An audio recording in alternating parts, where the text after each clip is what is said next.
সুপ্রিয় শিক্ষার্থীবৃন্দ, ভূগোল ও পরিবেশ অনলাইন ক্লাসে মুকুল নিকেতন উচ্চ বিদ্যালয়ের পক্ষ থেকে আন্তরিক শুভেচ্ছা ও অভিনন্দন। আশা করি তোমরা ভালো আছো, সুস্থ আছো এবং নিরাপদে আছো। আজকে আমি তোমাদের নবম ও দশম শ্রেণীর ভূগোল ও পরিবেশ পাঠ্য বইয়ের পঞ্চম অধ্যায় অর্থাৎ বায়ুমণ্ডল নিয়ে বিস্তারিত আলোকপাত করব। তো শিক্ষার্থীবৃন্দ, অবশ্যই তোমরা আমার সাথে ক্লাস শেষ না হওয়া অবধি আমার সাথেই থাকবে।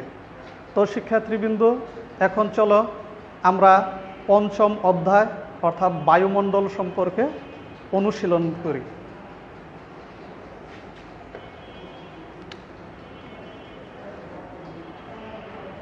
প্রথমে আমাদেরকে জানতে হবে যে বায়ুমণ্ডল কি। তাই আমি ব্ল্যাকবোর্ডে এর সংজ্ঞাটা প্রথমে উপস্থাপন করছি।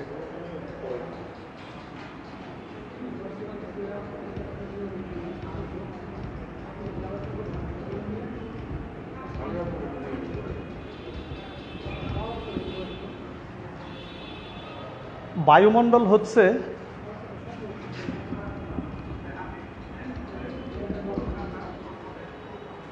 যে অদৃশ্য গ্যাসীয় বায়বীয় আবরণ পৃথিবীর চারিদিকে বেষ্টিত করে আছে তাকে বায়ুমণ্ডল বলে।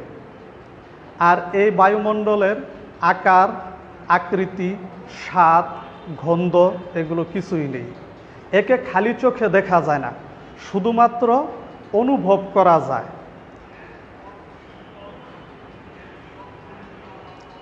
বিভিন্ন উপগ্রহ এবং বিভিন্ন তথ্য প্রাপ্ত অনুসারে বায়ুমণ্ডল ভূত্বক থেকে উপরের দিকে 1000 কিলোমিটার পর্যন্ত বিস্তৃত। বায়ুমণ্ডলের ব্যাপ্তি যত বিশালই হোক না কেন, এটা এর 97% বায়বীয় উপাদানই ভূপৃষ্ঠের ভূত্বক থেকে 30 কিলোমিটার উঁচু পর্যন্ত এর মধ্যে সীমাবদ্ধ। আর সুপ্রিয় শিক্ষার্থীবৃন্দ, তোমাদের আরও মনে রাখতে হবে বায়ুমণ্ডল শুধু গ্যাসীয় উপাদান দ্বারাই গঠিত নয়। ইহার সাথে বিভিন্ন প্রকার গ্যাস, জলীয় বাষ্প, ধূলিকণা ও কণিকা দ্বারাও বায়ুমণ্ডল গঠিত। এখন আমরা শিক্ষার্থীবৃন্দ আমরা জানব বায়ুমণ্ডলের বিভিন্ন গঠন উপাদান, অর্থাৎ বায়ুমণ্ডলের গঠন উপাদানের তালিকা নিয়ে এখন কথা বলব।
তো প্রিয় শিক্ষার্থীবৃন্দ, তোমরা দেখতে পারছো যে বায়ুমণ্ডলে যে বিভিন্ন গ্যাসের উপাদানের সমন্বয়ে গঠিত সে গ্যাসগুলোর শতকরা হার। এখানে নিশ্চয়ই তোমরা দেখতে পাচ্ছ বায়ুমণ্ডলে উল্লেখযোগ্য মাত্রায় রয়েছে নাইট্রোজেন গ্যাস, যেটা ৭৮.০২, এবং দ্বিতীয় রয়েছে অক্সিজেন, যার মাত্রা হচ্ছে ২০.৭১। অর্থাৎ বায়ুমণ্ডলের এই দুইটি গ্যাসীয় উপাদানই সর্বাধিক মাত্রায়, অর্থাৎ ৯৮.সামথিং রেঞ্জে আছে এই অক্সিজেন, নাইট্রোজেন এবং অক্সিজেন গ্যাস। এবং এই দুইটা গ্যাসই বায়ুমণ্ডলের অন্যান্য গ্যাসসমূহের মধ্যে ভারসাম্যতা রক্ষা করে চলছে। শুধু তাই নয়, জীবদেহের অর্থাৎ জীবজগতের অক্সিজেন এবং কার্বন ডাই অক্সাইড পরস্পরের ভিতরে আদান প্রদানের মাধ্যমে জীবজগতের অস্তিত্ব রক্ষা পেয়ে চলছে। তো শিক্ষার্থীবৃন্দরা, এখন আমরা আলোচনা করব বায়ুমণ্ডলীয় স্তর নিয়ে।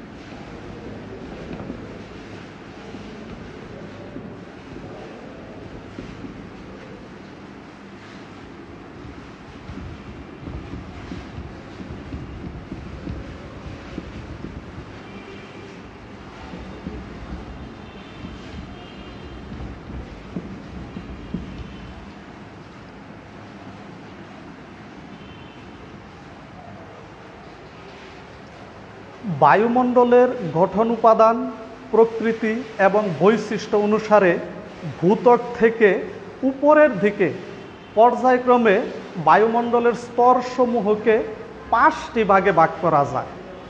সে ৫টি ভাগ হচ্ছে: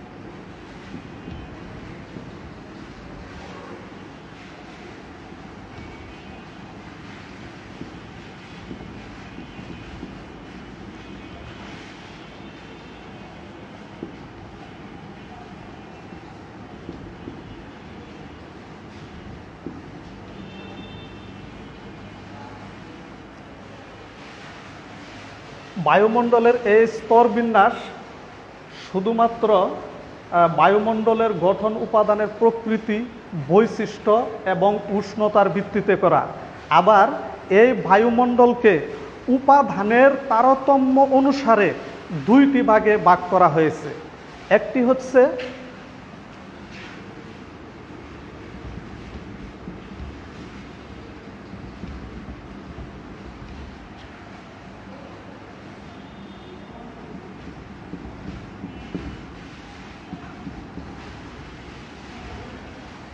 অর্থাৎ সমমণ্ডল বলতে বায়ুমণ্ডলের যে প্রথম তিনটি স্তর, ট্রোপোমণ্ডল, স্ট্রাটোমণ্ডল এবং মেসোমণ্ডল, এই মণ্ডলসমূহে বায়ুর যে গ্যাসীয় উপাদানসমূহ একই মাত্রায় থাকে, তাই একে সমমণ্ডল অর্থাৎ সমানভাবে থাকে বিধায় সমমণ্ডল নামে অভিহিত করা হয়েছে।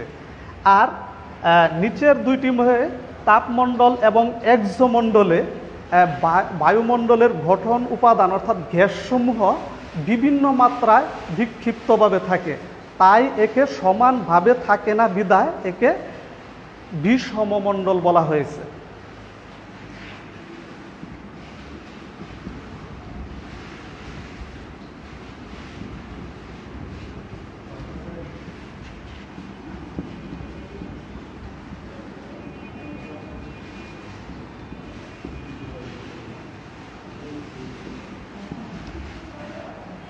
এখন প্রিয় শিক্ষার্থীবৃন্দ, আমরা বায়ুমণ্ডলের স্তর বিন্যাস নিয়ে বিস্তারিত আলোকপাত করব। তো তোমরা বই, খাতা এবং কলম নিয়ে প্রস্তুত থাকো।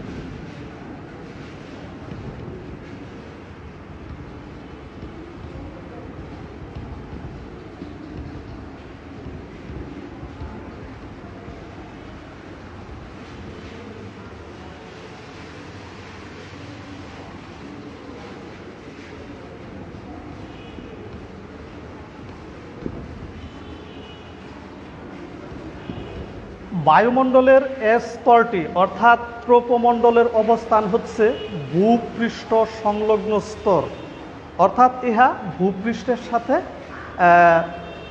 ভূপৃষ্ঠের একদম নিকটবর্তী স্তর এবং এর গভীরতা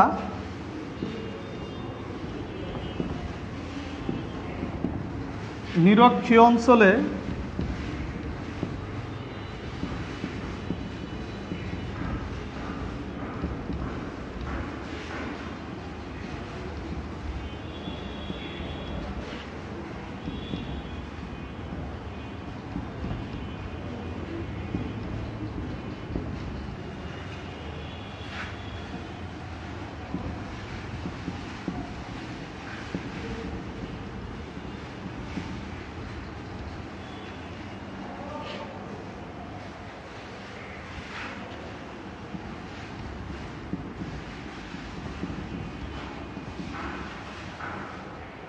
ট্রোপোমণ্ডলের গভীরতা নিরক্ষীয় অঞ্চলে 16 থেকে 19 কিলোমিটার এবং মেরু অঞ্চলে 8 কিলোমিটার।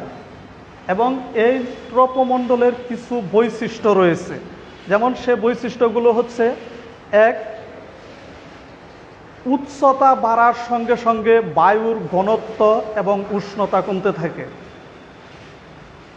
সাধারণত প্রতি 1000 মিটার উচ্চতায়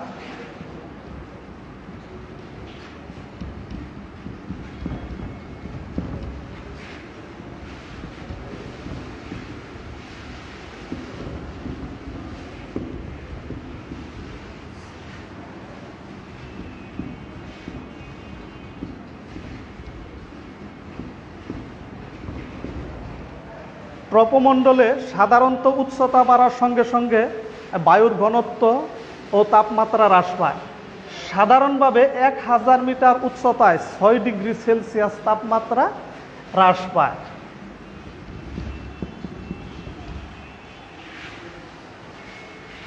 উচ্চতা বৃদ্ধির সঙ্গে সঙ্গে উচ্চতা বৃদ্ধির সঙ্গে সঙ্গে বাতাসের গতিবেগ বেড়ে যায়।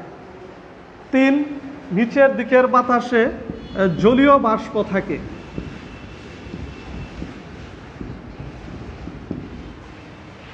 4, মেঘ, বৃষ্টি, ঝড়, কুয়াশা শিশির, বারিপাত, এই সকল আবহাওয়া সংক্রান্ত যে সকল বিষয় আছে সবগুলোই বায়ুমণ্ডলের এই ট্রপোমণ্ডলে সংগঠিত হয়ে থাকে।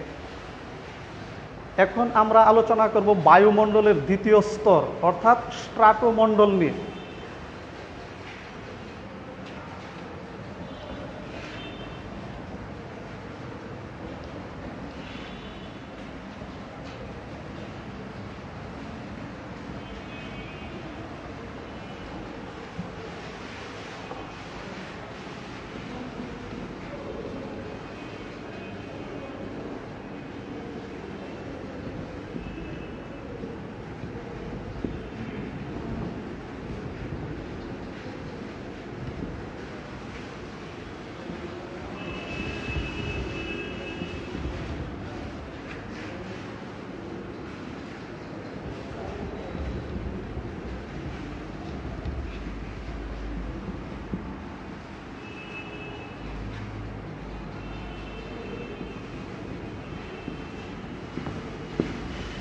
স্ট্রাটোমণ্ডল বায়ুমণ্ডলীয় স্তরসমূহের অর্থাৎ ভূপৃষ্ঠ থেকে উপরের দিকে দ্বিতীয় স্তর।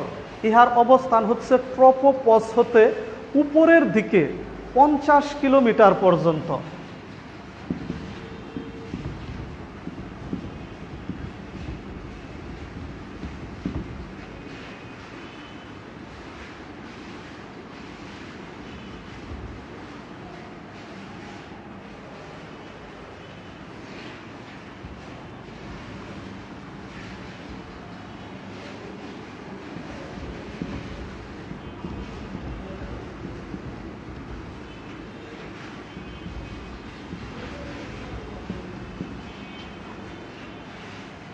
ট্রপোপস হতে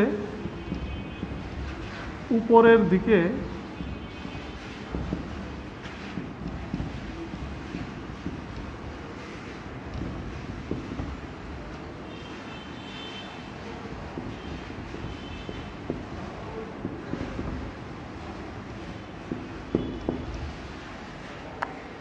এই স্ট্রাটোমণ্ডল ট্রপোপসের উপর হতে উপরের দিকে 50 কিলোমিটার পর্যন্ত বিস্তৃত। এই স্ট্রাটোমণ্ডলের নিজস্ব কিছু একান্ত স্বতন্ত্র বৈশিষ্ট্য আছে, সেগুলো হচ্ছে: এক,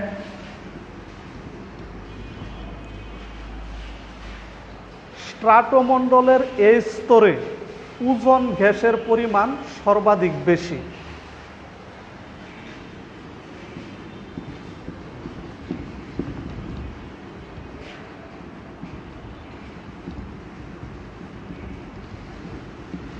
ওজোন গ্যাসের পরিমাণ সর্বাধিক বেশি এবং এই স্ট্রাটোমণ্ডলের ওজোন স্তর সূর্য থেকে আগত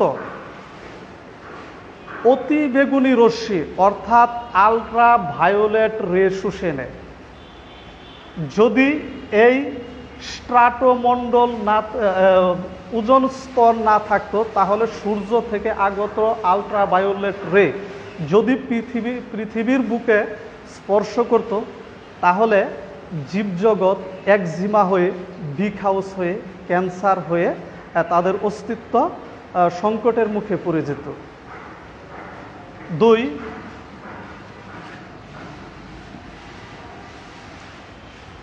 এই স্তরে সামান্য পরিমাণ ধূলিকণা থাকে এবং উপরের দিকে কোনো জলীয় বাষ্প থাকে না, তাই আবহাওয়া থাকে শান্ত এবং শুষ্ক। আবহাওয়া শান্ত এবং শুষ্ক থাকার ফলে অর্থাৎ ঝড় তুফান না থাকার ফলে এই স্তর দিয়ে জেট বিমানগুলো চলাচল করে। তিন,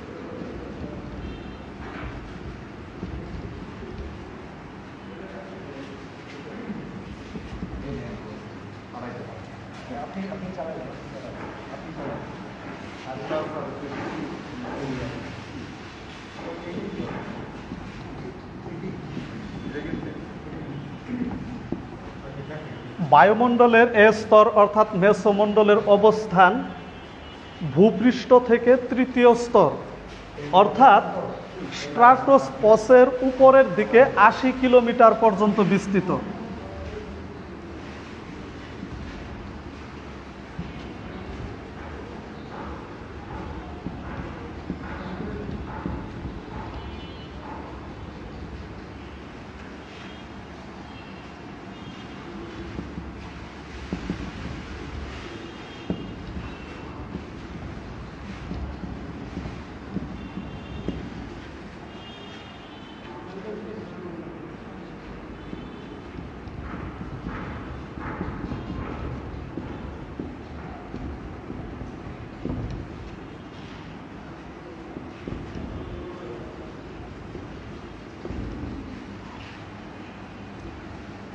মেসোমণ্ডলের উপরের দিকে তাপমাত্রা হঠাৎ করে থেমে যায়, একে বলা হয় মেসোপস। আর এই মেসোমণ্ডলের নিজস্ব কিছু বৈশিষ্ট্য রয়েছে, সেগুলো হচ্ছে ইহা অনেকটা ট্রপোমণ্ডলের মতোই উচ্চতা বৃদ্ধির সঙ্গে সঙ্গে বায়ুর তাপমাত্রা কমতে থাকে।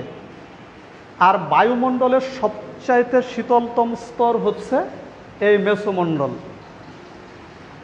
২, মহাকাশ থেকে যে সকল উল্কাপিণ্ড পৃথিবীর দিকে ছুটে আসে তার অধিকাংশই পুড়ে ছাই হয়ে যায় এই স্তরে।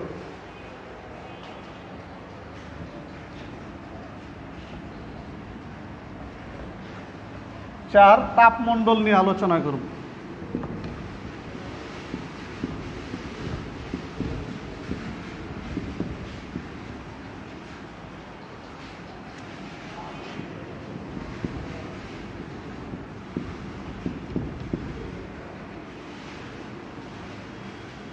তাপমণ্ডলের অবস্থান মেসোবিরতির উপর থেকে উপরের দিকে ৫০০ কিলোমিটার ৫০০ কিলোমিটার উপর পর্যন্ত বিস্তৃত।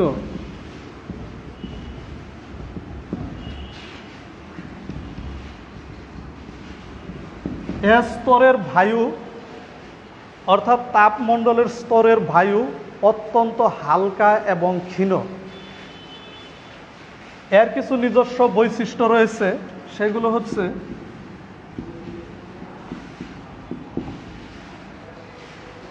হঠাৎ করে এ স্তরে তাপমাত্রা বৃদ্ধি পায় এবং ১৪৮০ ডিগ্রি সেলসিয়াস তাপমাত্রা পর্যন্ত পৌঁছায়। ২, উপরের দিকে স্তরে তাপমাত্রা থেমে যায়। ৩, ভূপৃষ্ঠ থেকে পাঠানো বেতার তরঙ্গ আয়ন স্তরে অর্থাৎ তাপমণ্ডলের যে নিচের স্তর আয়ন স্তরে বাধাপ্রাপ্ত হয়ে আবার পৃথিবীতে ফিরে আসে। ৪, এখন আলোচনা করব এক্সোমণ্ডল নিয়ে। ৫, এক্সোমণ্ডল নিয়ে।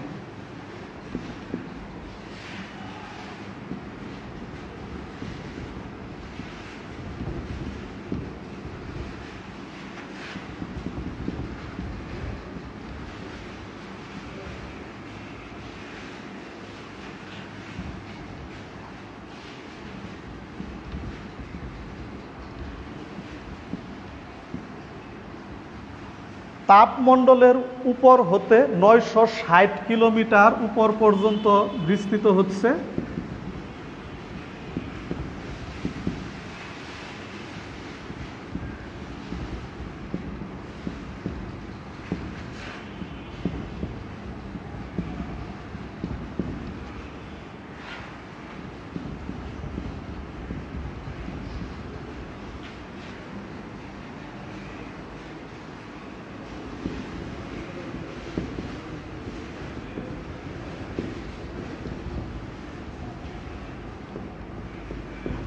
বায়ুমণ্ডলের এস স্তরে অক্সিজেন, হিলিয়াম ও হাইড্রোজেন গ্যাসের প্রাধান্য রয়েছে। এর কিছু নিজস্ব বৈশিষ্ট্য রয়েছে, যেমন এস স্তরে তাপমাত্রা ৩০০ থেকে ১৬৫০ ডিগ্রি সেলসিয়াস হতে পারে, আর এস স্তরে সামান্য পরিমাণে অক্সিজেন, হাইড্রোজেন, হিলিয়াম গ্যাস রয়েছে। তো শিক্ষার্থীবৃন্দরা, আজকে আপাতত এ পর্যন্তই। তোমরা তোমাদের হোমওয়ার্কগুলো বায়ুমণ্ডলের যে স্তর পর্যন্ত, বায়ুমণ্ডলের স্তর এবং গঠন বিন্যাস সম্পর্কে যে এতক্ষণ যে আলোকপাত করা হয়েছে সেগুলো একটু খাতায় লিপিবদ্ধ করে হোমওয়ার্ক নাও। আমি বোর্ডে লিখে দিচ্ছি।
তো শিক্ষার্থীবৃন্দ, আজকে আপাতত এ পর্যন্তই।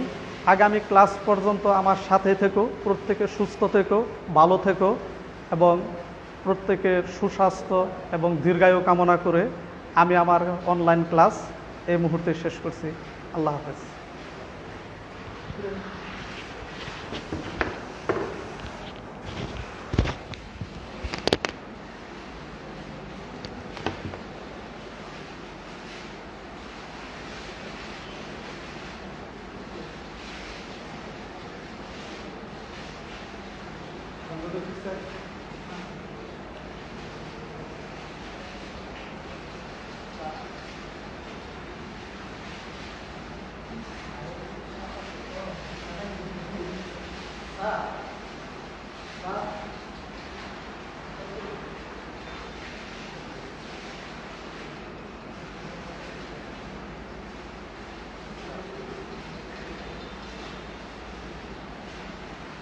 Thank you.